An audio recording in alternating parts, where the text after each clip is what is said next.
Naval Warship 621. This is Philippine Navy Warship Lima Sierra 507. In accordance with collision regulations, you are violating rule number 7 and endangering our safe navigation by blocking our course line.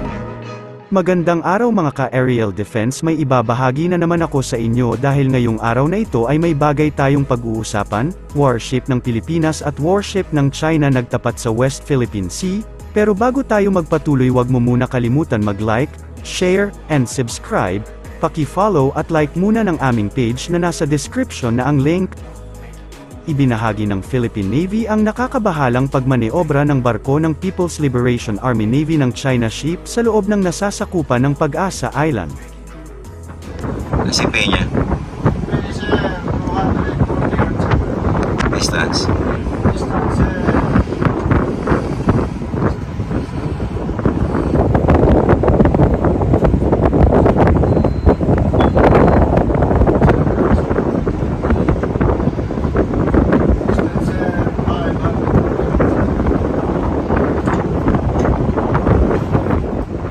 Chinese Naval Warship 621. This is Philippine Navy Warship Lima Sierra 507. In accordance with collision regulations, you are violating rule number 7 and endangering our safe navigation by blocking our course line. You are advised to keep clear immediately and avoid risk of collision. Again, you are advised to keep clear immediately and avoid risk of collisions. Your actions are being recorded. Avoid offensive and intentional dangerous maneuvers. Over.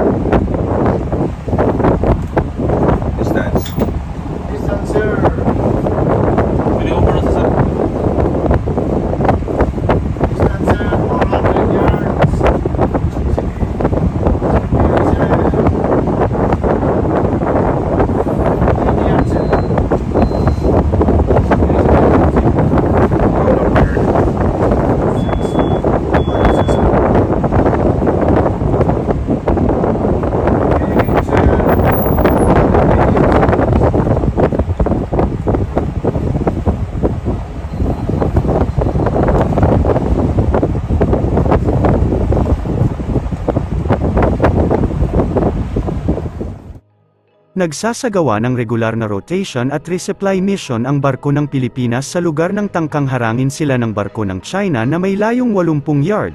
Ayon sa Philippine Navy na malinaw na paglabag sa collision regulations ang ginawa ng barko ng China, ang BRP Benguet ng Philippine Navy ay nagbabala at naglabas ng magkakasunod na hamon sa radyo sa isang barko ng Chinese People's Liberation Army Navy PLAN 621 sa timog kanluran ng Pag-asa Island, noong October 13. Ayon sa Armed Forces of the Philippines, ang sasakyang pandagat ng China ay iniulat na sinundan ng BRP Benguet sa layo na 80 yarda at sinubukang tumawid sa busog nito na may pinakamalapit na closest point na 350 yarda. Nangyari ang insidente sa pagitan ng 1:40 PM hanggang 5 PM, ayon kay AFP Public Affairs Office Chief Lieutenant Colonel Enrico Gil Ileto. Sinabi ng AFP na ang BRP Benguet ay patungo sa Rizal Reef Station para sa pagsasagawa ng regular na rotation and resupply o RORE mission nang mangyari ang insidente.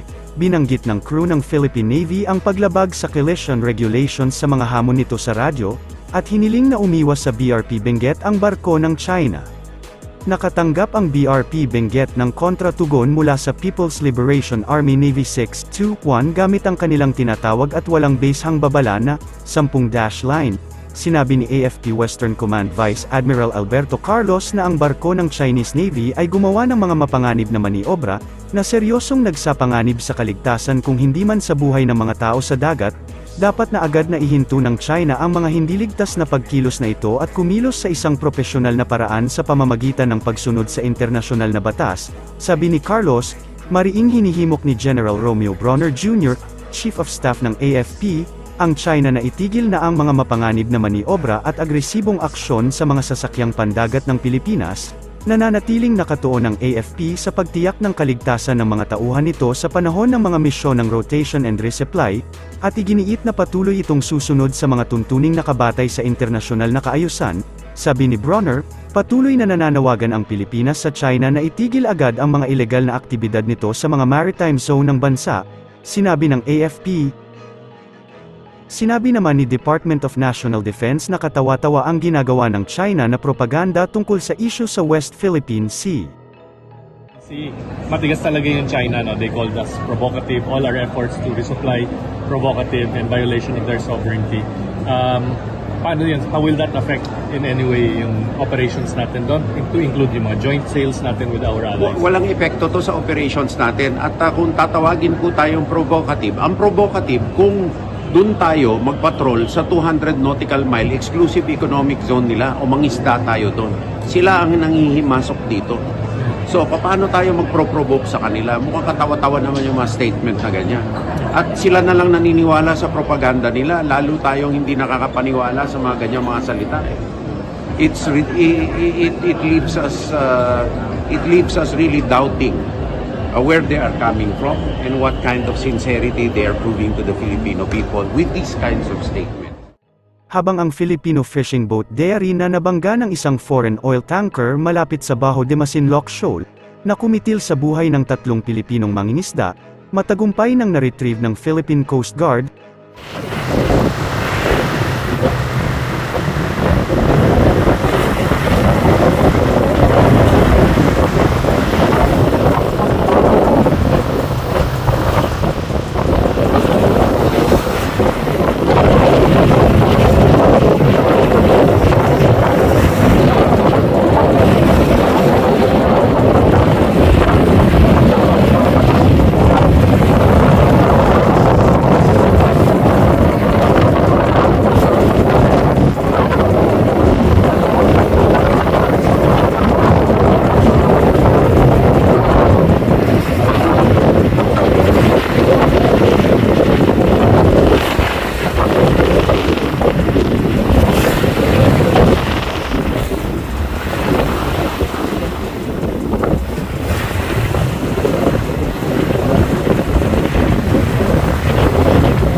Paki-follow at like muna ng aming page na nasa description na ang link. Pwede ka ring manalo ng pera or load dito kapag ikaw ay naging top fan nito at napili. Huwag mo na rin kalimutan mag-like, share, and subscribe. Pindutin mo na rin ang bell para updated kayo sa aking mga video. Maraming salamat po.